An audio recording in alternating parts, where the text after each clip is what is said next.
is it time to start looking at, I would say, good buys at decent valuations through all of this? Because investors who did that in the worst period of this 5-week war have found themselves, at least last week, feeling pretty good about their choices. To give you my limited understanding basis what I read on the BBC and the CNN websites about the blockade, from what I understand, there's 3 things Trump has done which are quite novel.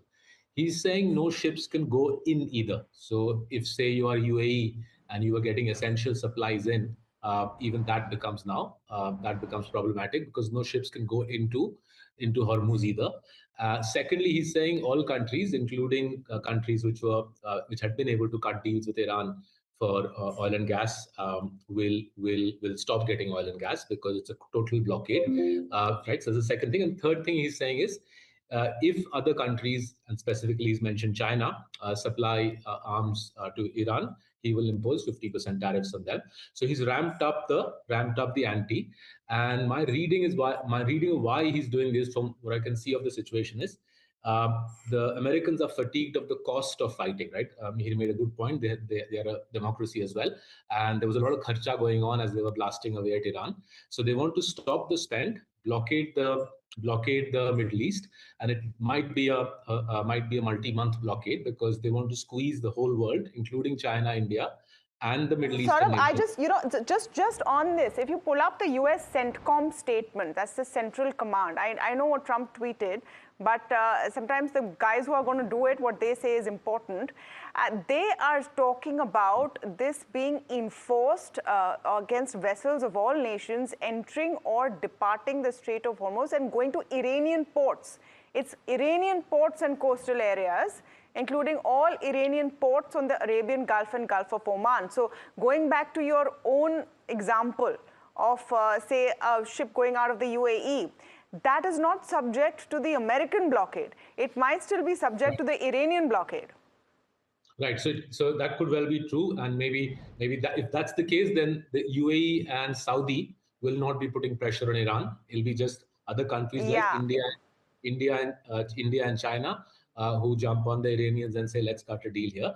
So now let's move up one step. What America is doing is they're saying, we will not do that much kharcha on bombing you now. We will just get our aircraft carriers and our frigates destroyers to block Hormuz and impose costs on the rest of the world rather than imposing costs on us Americans, right? So that's how he's changing the onus. And thus my reading is he's setting himself up for a extended blockade here, where the costs are less. And remember, America is a net exporter of oil and gas.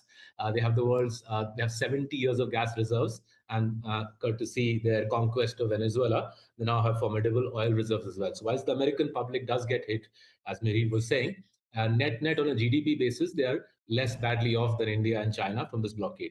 So now let's think of investment implications.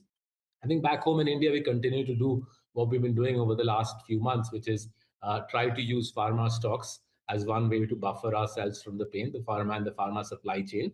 The currency aspect, I'm sure, will come into play. The RBI's restrictions on banks, I think, gradually wear off over the course of the week or so. I think the rupee will come under pressure thereafter. The second piece is IT looks to be a safe haven in the context of everything that's playing out. And the third piece is we continue loading up on markets in Europe and America, on defense and aerospace companies, on the tech companies in the Western world and in Taiwan, because we've seen over the last 2 months that the tech piece is far less exposed to the oil price volatility. So those are the 3 ways for us to deal with what is a very tricky situation.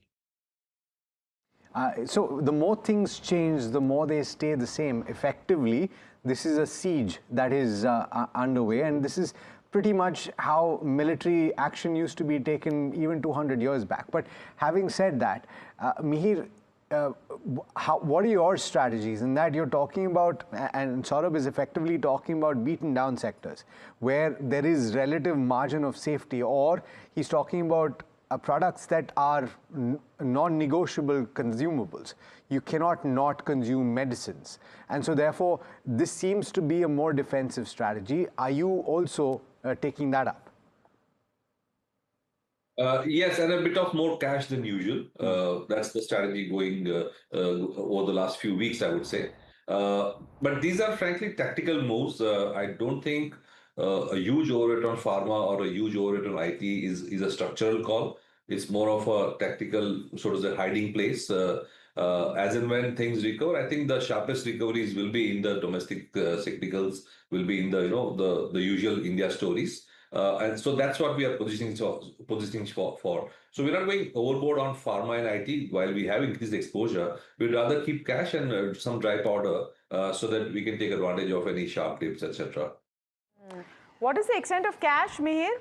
You said some more cash than usual. What is the extent of cash you think would be apt for this situation right now?